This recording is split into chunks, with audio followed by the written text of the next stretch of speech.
guys, ito pinagtripan na naman ng dagatong NMAX ko. Inubos na naman ng mga wire. So pang-apat na beses na to. Ang dami ko na napatay na daga dito sa amin eh. Pilit pa rin binabalikan to. So ito guys, gagawin ko na naman ulit. So hanggang mamaya guys, pakita ko na lang paano ko silulok to. NMAX ko ng mga daga. Ayan. So tinira nila yung wire ng speedometer to. So ito sila guys. Tinira nila. So ito ngayon ang gagawin ko guys. Ito. Pinagkilit pa na naman yan. So saka ito palang voltmeter ko guys, pinira din nila. So ayan, gagawin ko rin yan.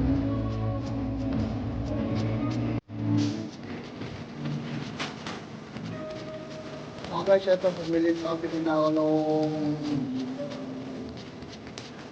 voltmeter. So kakapit ko na lang dito guys.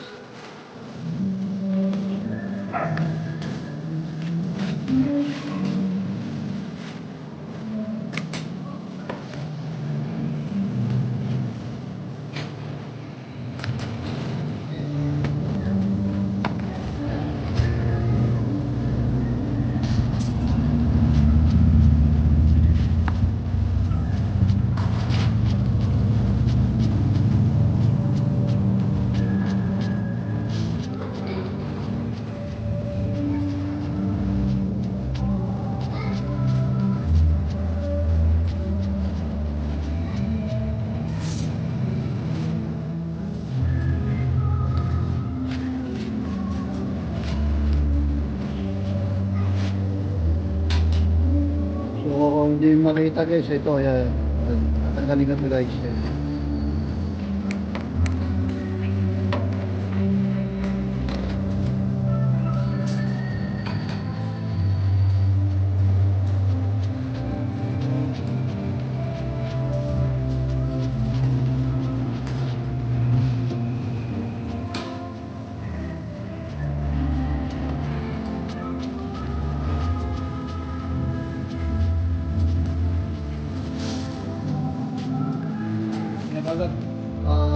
Ito guys, sinagad nung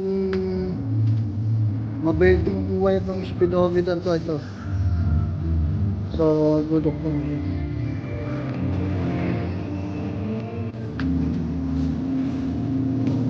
So, ito guys, natakpan ko na, naibalik ko na rin. Ito siya. Ito ko na yung nagpunta dyan. Tapos ito, so, nilagyan ko siya ng mga history. Yung mga pinag-gagnasan para hindi magbigat-bigat. So, ito. Tapos ito, nakatikin na rin yung sa charger, yung sinila nila. Yan.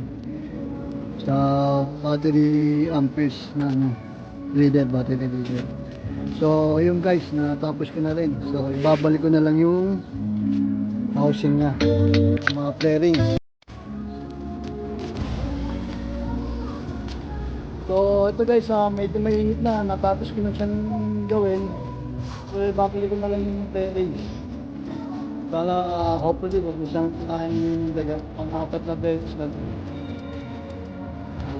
mamaya mga ng dagat. So hanggang dito na lang guys. Bye, sana may konting natutunan.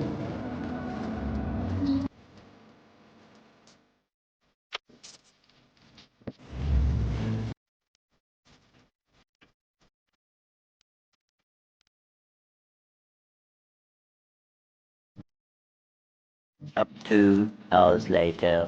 So yan guys, nakakpan ko na yung butas ng bahay ng dagat. So titignan ko mamaya kung meron pong mga nagdadala ng NMAX. Ito yung back time.